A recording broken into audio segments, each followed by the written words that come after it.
इस दौर में इस देश के अंदर कितना आसान हो गया है ना, कुछ भी कर लीजिए, कैसा भी कर लीजिए, बस उसे सनातन का अपमान बता दीजिए।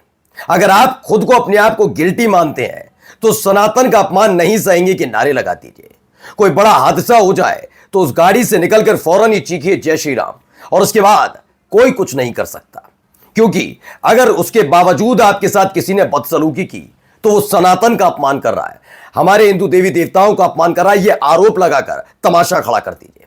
ये बात मैं क्यों कह रहा हूं, क्योंकि घटनाक्रम एक दो नहीं, कई घटनाक्रम है।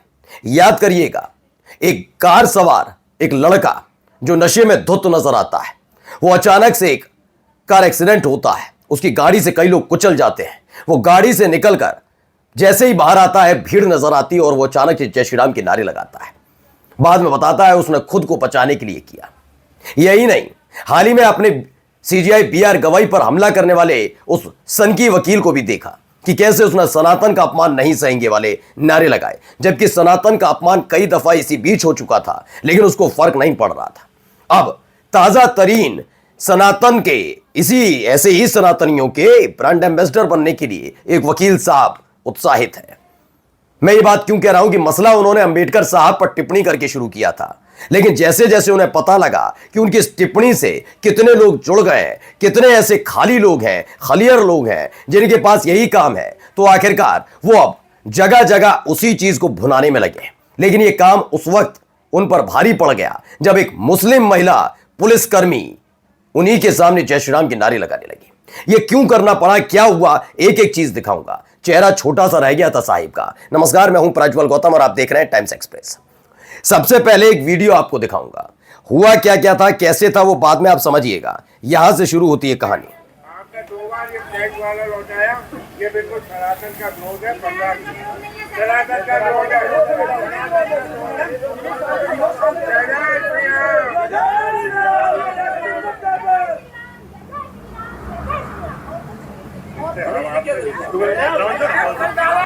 तो यहां से शुरू करते हैं। खेल हुआ क्या था। दरअसल साहब को इन वाले भाई साहब कोई शायद वकालत की दुकान ना चल रही हो, तो अंबेडकर साहब पर इन्होंने टिप्पणी कर डाली। टिप्पणी करते ही कुछ लोग जो गांधी विरोधी हैं, इसी देश के राष्ट्रपिता के विरोधी हैं, जो इस देश के अंदर अंबेडकर साहब के विरोधी हैं, वो इनके साथ खड़े हो गए कि वाह वाह, मजा आ गया, यही तो हम चाहते थे। यानी उनको अपना एक नया नेता मिल चुका था जो ऐसे ही गंदगी फैलाने के लिए बहुत तत्पर और तैयार था, और उसी में अपना नेता ढूंढा जा रहा था। साहिब की हो सकता है इनकी वकालत की दुकान न चल रही हो, जो भी है, खैर इनको भी लगने लगा कि अब इसी के सहारे आगे की जिंदगी को काटा जा सकता है। इस दौर में यकीन मानकर चलिए, मोहब्बत या दुलार या आदर सत्कार, इसका कोई मोल नहीं है। जितना करेंगे उतने दुत्कारे जाएंगे। लेकिन जैसे ही आप गुंडई, लुच्चई, लफंगई, लंपटई, ये तमाम चीजें करने लगेंगे, लोग कहेंगे यही तो हमारा हीरो है, यही तो हमारा नेता है। तो कुछ इसी दौर में भाई साहब ने जो शुरू किया, इसमें अपने आप का भविष्य तलाश रहे थे। भाई साहब या जिसका भी जन्मदिन था, क्योंकि पीछे एक व्यक्ति जो इनका कार्यकर्ता बताया जाता, अब तो भैया जो आदमी बड़ा आदमी हो जाए तो कार्यकर्ता ही रखेगा, वो बताता भी है कि जन्मदिन है, हम तो मनाकर रहेंगे। वो बात अलग है, नहीं, पुलिसकर्मी ने लताड़ा। जब ये टेंट वगैरह बिना अनुमति के वहां लग रहा था, तब ये तमाम पुलिस फोर्स के साथ ये मैडम भी आती हैं, ये सीएसपी हैं। ये वहां पर जब पहुंचती हैं, चूंकि पुलिस वालों के साथ एक और चीज होती है, उनकी नेम प्लेट उनके साथ होती है। इस पर नेम प्लेट पर लिखा हुआ था हिना खान। उन्होंने कहा, खान, टेंट को रोकेंगी? हिना खान ने टेंट को हटवाने का प्रयास किया, यानी मुस्लिम महिला अधिकारी, जोश, ये सनातन का अपमान। तो भाई साहब भिड़ने लगे। इनको यह लगा कि जैसे ही जय श्री राम के नारे लगाएंगे, उसके बाद हिना खान कमजोर पड़ जाएंगे। वो जय श्री राम के नारे लगाएंगी नहीं, फिर हम बताएंगे देखो देखो ऐसे भी लोग हैं, वैसे भी लोग हैं। लेकिन हिना खान ने जोर जोर से जितनी तेज ये भाई साहब नारे लगा रहे थे, इनके कार्यकर्ता चिंटू पिंटू लगा रहे थे नारे, उससे दुगनी तेज आवाज में नारे भी लगाए। चेहरा भाई साहब का इतना सा रह गया कि हम तो जो मुद्दा खड़ा करके माहौल बना लेते, फिर अधिकारियों पर दबाव बना लेते, फिर टेंट भी सजवा लेते, और उसके बाद यहां पर वही करते जो पिछले कुछ दिनों से हम कर रहे हैं, वो नहीं कर पाए। अच्छा, है कौन? ये ग्वालियर में एडवोकेट है अनिल मिश्रा। इन्हीं का जन्मदिन है, लिखा हुआ है का जन्मदिन सड़क पर टेंट लगाकर मनाने की तैयारी थी। अब भाई साहब बड़े आदमी हो गए ना, आज तक इतने साल, मुझे तो लग रहा है तकरीबन 50-60 साल के तो ऊपर ही होंगे। खैर, अब तक नहीं मना होगा इतना जोर शोर से, लेकिन उन्होंने कहा कि ताजा ताज़ा बने हैं, क्योंकि जिस तरह की भाषा शैली का इस्तेमाल इन्होंने किया और जिस तरीके की अब चीज़ों में उतर रहे हैं, उससे जुड़ रहे हैं लोग। आजकल तो लोगों खलियर बहुत है ना, लोग उन पर काम धंधा तो है नहीं, तो वो ऐसे लोगों के साथ जुड़ जाते हैं। और मैं किसी एक वर्ग की बात नहीं कर रहा हूं कि आप एक वर्ग को उठा के कहते हैं, किसी भी वर्ग में चले जाइए, किसी भी समुदाय में चले जाइए, जो सबसे ज्यादा गंदगी उगलने वाला व्यक्ति होगा उसके फॉलोअर आपको मिल ही जाएंगे, यकीन मानिए। आप आज करके हमारे यहाँ के बाबाओं को देख लीजिए, सनातन में कितने साधु संत हैं जो पक्के साधु संत हैं, उनको कोई सुने ना सुने, लेकिन हाँ उसी कुर्सी पर बैठकर अपने आप को कथावाचक कहकर जो हिंदू राष्ट्र गंदगी उगले नफरत की बात करे, कहते हैं ये होता है, ये है असली संत।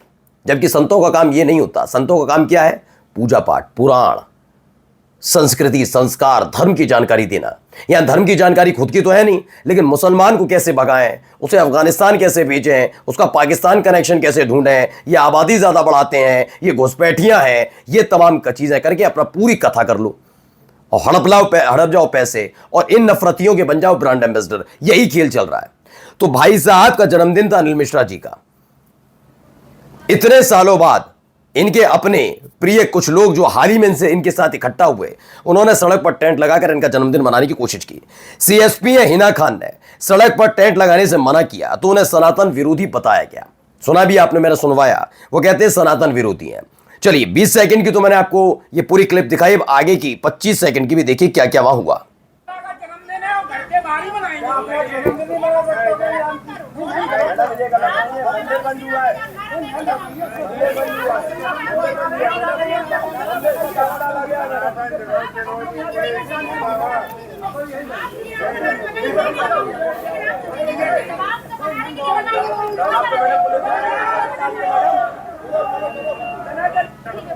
समझ गए अब भाई साहब अनिल मिश्रा समझ गए कि ये तो लेने के देने पड़ गए। आपने मोदी जी का एक देखा होगा ना, एक जगह बोलते हैं आजकल मीम बनता है, ये तो लेने के देने पड़ गए, तो वही लेने के देने पड़ गए। इनको पूरी तैयारी थी, ये पूरे खुश भी होंगे अनिल मिश्रा जी कि चलो ये इसी बहाने खेल हो जाएगा, जो कार्यकर्ता चाहते हैं वो कर भी लेंगे।